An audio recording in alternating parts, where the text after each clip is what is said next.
Just నేను points అన్నీ చేసుకున్నా, ఏంటి ఎలాగా అసలు ఇది చేయడం వల్ల ఏవేవి అడ్వాంటేజెస్ ఉంటాయి ఏంటి.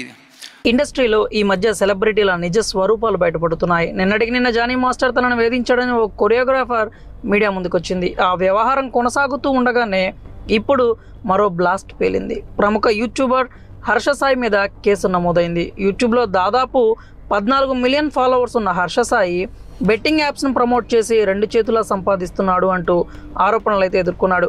ఇక ఇప్పుడు ఓ యువతి హర్ష సాయిపై కేసు నమోదు చేసింది.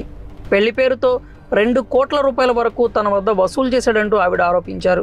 ఇప్పటికే ఆమె పోలీస్ స్టేషన్లో ఉన్నట్లు తెలుస్తోంది. హర్ష సాయితో పాటు అతని తండ్రి రాధాకృష్ణపై కూడా బాధితురాలు ఫిర్యాదు చేసిందని తెలుస్తోంది.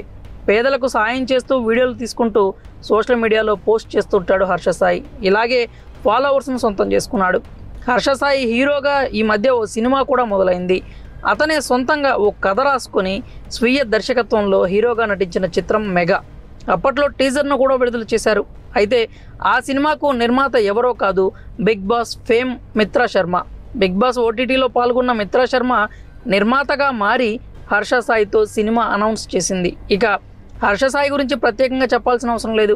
యూట్యూబ్ ద్వారా సెన్సేషన్గా మారాడు. తన కంటెంట్తో ఎన్నో లక్షల మంది అభిమానులను సంపాదించుకున్నారు. పేదవాళ్లకు సాయం చేస్తూ తెలుగు రాష్ట్ర ప్రజలకు బాగా దగ్గరయ్యారు.